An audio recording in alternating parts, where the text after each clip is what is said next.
I was busy yesterday with Kaiser's murder case, but I wanted to go through the appeal of the armed fisherman.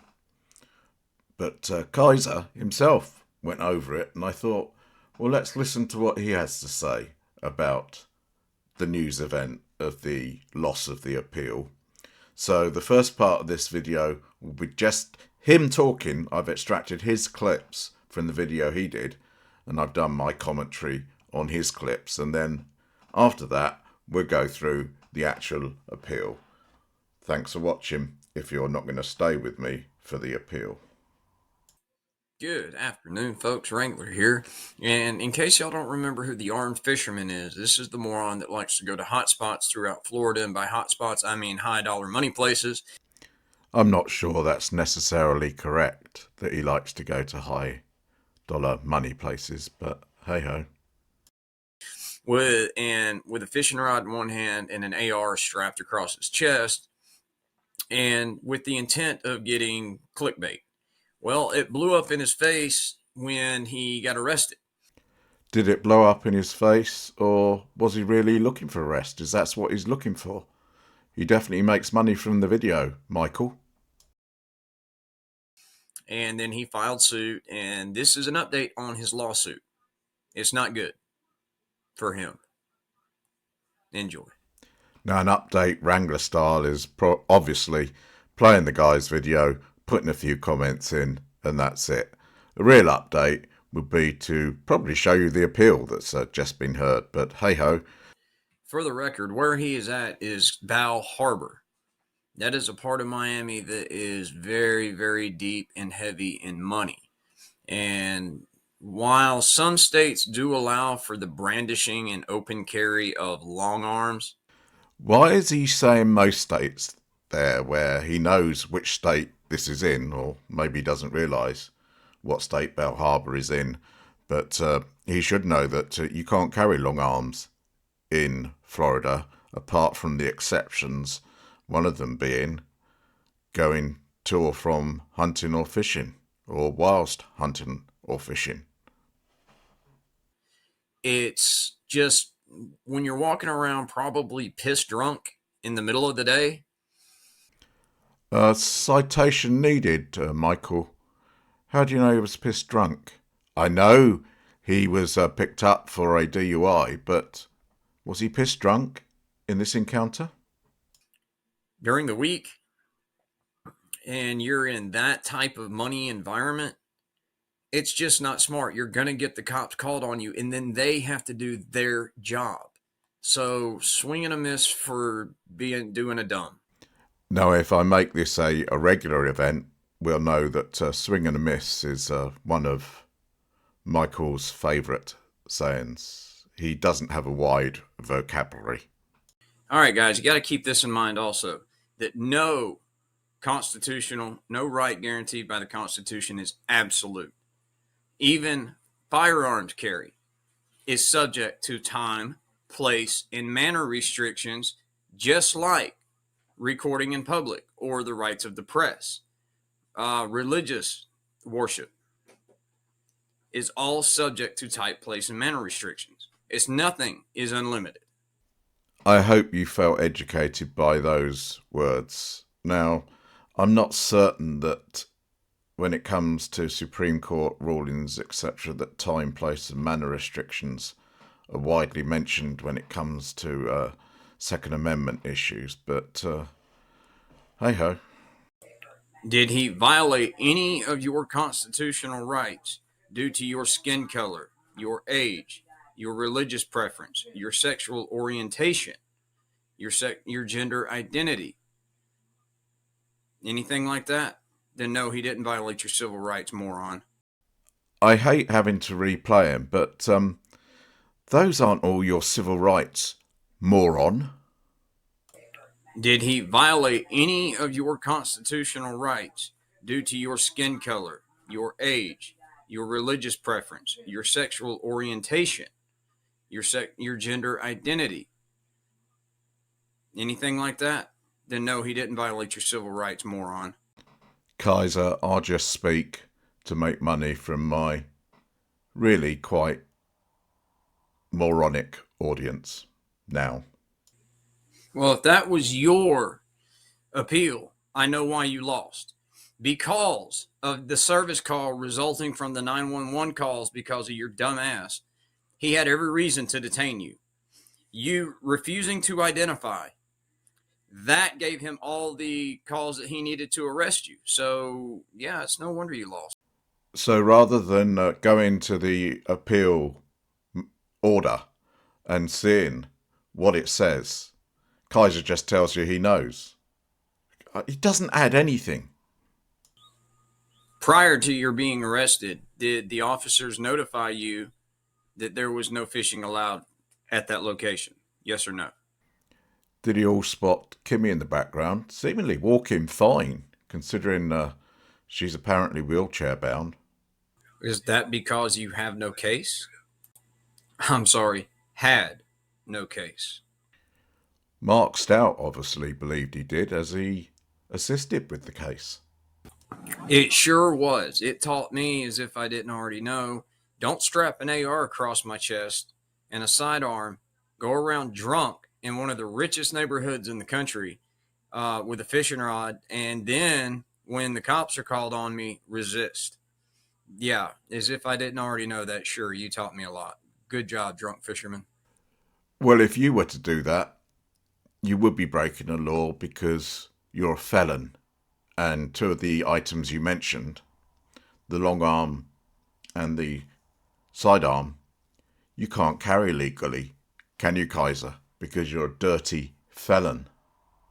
How about your parents? Why don't we hold them accountable? Because they're the ones really responsible for you. Right back at you, felon. Why don't we hold your parents responsible for you? But no, it's not your parents' fault. It's your fault. Is that self-projection? Do you want to blame your parents for the fact that you're a dirty felon? Anyway, guys, he lost. Maybe he'll learn something from this. Maybe he won't. Don't do dumb shit and be armed doing it. That's all I'm saying. Anyway, it's Wrangler. I'm out of here. Have a good one. I love y'all. Okay, so here is the appeal, the opinion of the court. Michael Taylor appeals the district court's grant of summary judgment in his 42 USC 1983 action against a police officer. He argues that the officer, Andrew Kunkus, lacked arguable reasonable suspicion to detain Taylor and arguable probable cause to arrest him. Taylor also argues that the district court abused its discretion when it denied his Federal Rule of Civil Procedure 60B motion for relief from the judgment. We review the district court's grant of summary judgment de novo, viewing all the evidence and drawing all reasonable inferences in favour of the plaintiff. Citation. Summary judgment is appropriate if the movement shows that there is no genuine dispute as to any material fact and the movement is entitled to judgment as a matter of law. Citation. A brief investigatory stop does not violate the Fourth Amendment when the officer has a reasonable articulable suspicion that the person has committed or is about to commit a crime. Citation. Arrests must be based on probable cause. Citation. Probable cause exists when the facts and circumstances within the officer's knowledge would cause a prudent person to believe, under the circumstances shown, that the suspect has committed, is committing, or is about to commit an offence. Qualified immunity shields government officials performing discretionary functions from liability for civil damages in Section 1983 actions so long as their conduct does not violate clearly established statutory or constitutional rights of which a reasonable person would have known. Citation. In the context of an allegedly unconstitutional arrest of an officer is entitled to qualified immunity if, based on the totality of the circumstances, the officer... do a retake of that. In the context of an allegedly unconstitutional arrest, an officer is entitled to qualified immunity if, based on the totality of the circumstances, the officer had arguable probable cause to make the arrest. Citation. Arguable probable cause is a lower standard than actual probable cause and only requires that, under all of the facts and circumstances, an officer reasonably could, not necessarily would, have believed that probable cause was present. Likewise, when an officer asserts qualified immunity in the context of an allegedly unconstitutional investigatory stop, the issue is not whether reasonable suspicion existed in fact, but whether the officer had arguable reasonable suspicion to support an investigatory stop. Citation. In this case, Officer Kunkus moved for summary judgment and supported same with a statement of material facts. Taylor filed a response to the motion for summary judgment, but he did not file a competing statement of material facts or any evidence to support his allegations and assertions. Pursuant to Southern District of Florida Local Rule 56.1 (a) 2, the District Court admitted the facts in Kunkus's statement of material facts and based its ruling on those undisputed facts. Citation.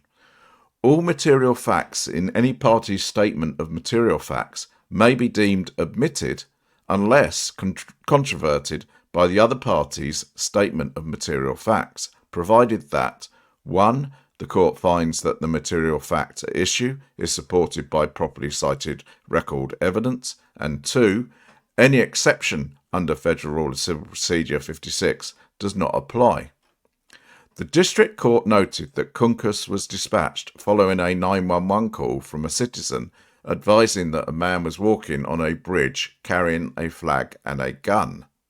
When Kunkus arrived at the bridge, he observed Taylor still walking on the bridge carrying a flag saying, "Don't tread on me," an AR-15 rifle, a Glock pistol in a holster on his hip, and a fishing pole, but with no bucket, bait, fishing knife, net, or other equipment commonly used by fishermen. The area was marked with no fishing signs. The District Court acknowledged that although it was unlawful to openly carry weapons, there was an exception for a person engaged in fishing or hunting, or going to or returning therefrom. The District Court concluded Officer Kunkus had no reasonable basis to believe that plaintiff was fishing, nor was it apparent that plaintiff was going to or coming from a fishing expedition.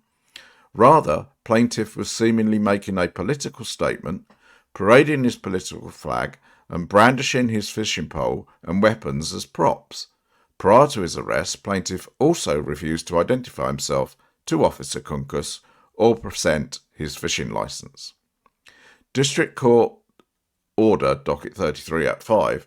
Accordingly, the District Court held that the fishing expedition was not applicable and held that Officer Kunkus had reasonable suspicion to detain Taylor for an investigatory stop, and also held that the officer had probable cause to arrest Taylor. Alternatively, the District Court also held that Officer Kunkus was entitled to qualified immunity, i.e. that he had at least arguable reasonable suspicion to detain Taylor and arguable probable cause to arrest him. We agree with the District Court that Officer Kunkus is entitled to qualified immunity. For the same reasons that persuaded the District Court, we agree that Officer Kunkus had at least arguable reasonable suspicion to detain Taylor for an investigatory stop. It was absolutely clear that Taylor was not fishing, and there was at least arguably reasonable suspicion that Taylor was not either coming from or going to a fishing location. And we agree with the District Court that when Taylor refused to provide a fishing license, the officer had at least arguable probable cause to arrest Taylor.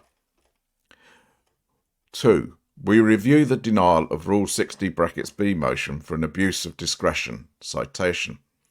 A district court may relieve a party from a final judgment where there has been mistake, inadvertence, surprise, or excusable neglect. Federal Rule of Civil Procedure 60(b)(1). The moving party must show that his mistake or neglect would affect the outcome. Citation. The District Court did not abuse its discretion in denying Taylor's post-judgment motion. We agree with the District Court that Taylor did not show good reason for his failure to follow the local rules. Moreover, if we considered Taylor's belatedly filed statement of material facts, brackets filed with his Rule 60B motion, we cannot conclude that Taylor has shown a likelihood of a different outcome. So they affirmed the decision of the district court. I did note that there was no mention of him being drunk at all in this opinion piece. Anyhow, hope you enjoyed the first bit. And obviously the second bit's fairly dry, the reading out of an appeal document. I think it's another one that gives a good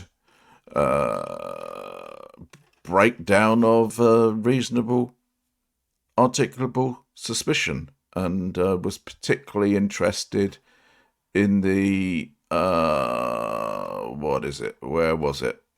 arguable probable cause. Note that. Chili de Castro. Thanks for watching.